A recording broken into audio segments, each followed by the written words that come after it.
Halo adik-adik, bertemu lagi di Gria Edukasi. Nah, di video kali ini kita akan latihan soal untuk limit fungsi trigonometri. Ada 5 soal pada video part pertama ini, nanti 5 soal lagi pada part yang kedua. Oke, nah langsung saja kita coba kerjakan untuk soal pertama. Limit X menuju 0 dari 2X kurang tan 4X per X tambah sin 3X. Jika X sama dengan 0, kita substitusi ke fungsi trigonometri, maka akan diperoleh bentuknya adalah 0 per 0. Maka kita perlu langkah selanjutnya. Kalian bisa gunakan pemfaktoran, rasional, atau merubah fungsi trigonometri ini menjadi sifat-sifat limit. Ya, oke, kalau menggunakan pemfaktoran itu nggak bisa, karena bagian pembilang itu dua fungsi yang berbeda. Satunya bukan trigonometri, satunya trigonometri. Jadi nggak bisa kita faktorin. Begitu pula untuk yang bagian penyebutnya. Ya.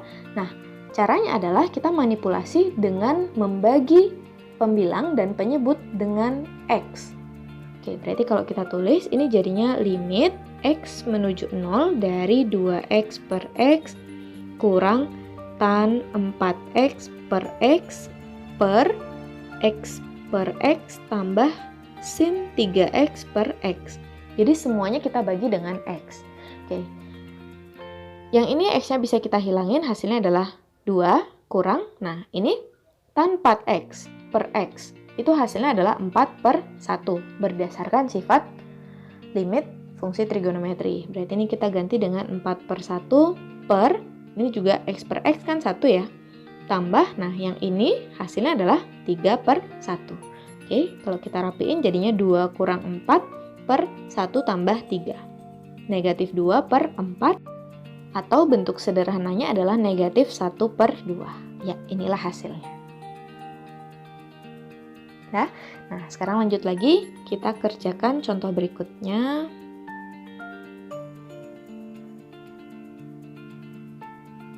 Untuk soal yang kedua, limit X menuju V per 3 dari 3 cos X per sin 2X. Nah, ini kita ganti dulu X-nya dengan V per 3, berarti jadinya adalah 3 kali cos, V per 3 itu kan 180 derajat, bagi 3 dapatnya adalah 60 derajat. Berarti langsung kita ganti menjadi cos 60 derajat per sin 2 kali 60 derajat, berarti 120 derajat. Ya, ini 3 kali cos 60 itu sama dengan setengah, berarti ini 1/2 per sin 120 itu sama dengan sin 60. Nah, sin 60 itu adalah 1/2 akar 3. Nah, ini setengah sama setengah ini bisa kita coret, maka sisanya adalah 3 per akar 3. Ingat, dalam matematika, penyebut tidak boleh dalam bentuk akar, maka harus kita rasionalkan. Kita kalikan dengan akar 3 per akar 3. Ya, pembilangnya jadinya 3 akar 3 per akar 3 kali akar 3 adalah 3. Ya, ini dicoret, maka hasilnya adalah akar 3. Oke, itulah nilai limitnya. Ya. Oke, itu untuk soal kedua. Sekarang kita lanjut untuk soal yang ketiga.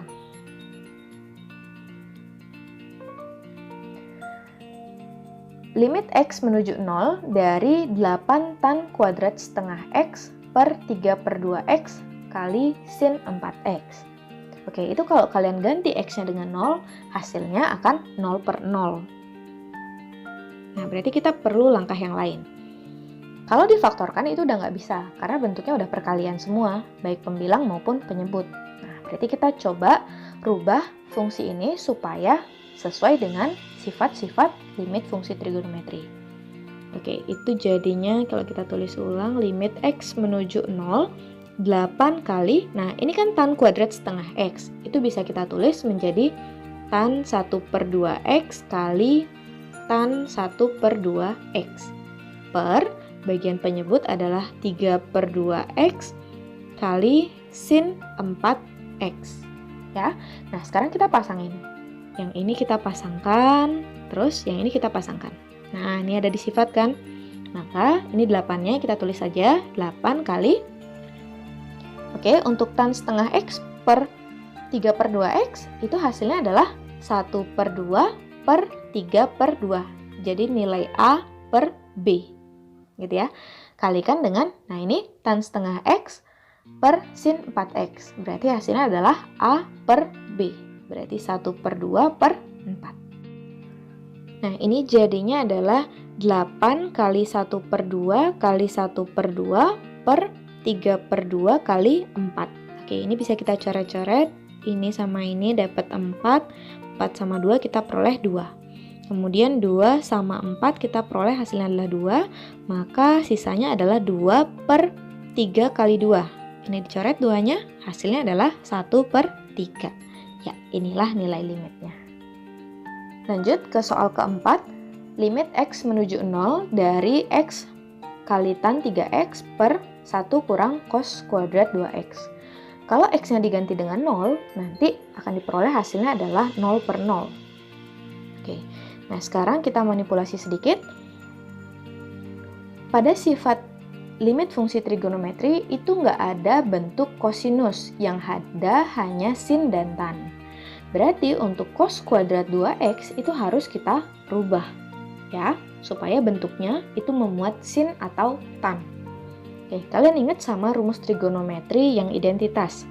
Kalau misalkan sin kuadrat X tambah cos kuadrat X itu hasilnya adalah 1. Ya.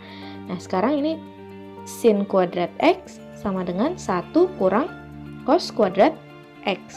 Ya, kalau misalkan ini ya 2X, berarti jadinya sin kuadrat 2X sama dengan 1 kurang cos kuadrat dari 2X. Ya, jadi bentuk ini bisa kalian rubah menjadi sin kuadrat 2X.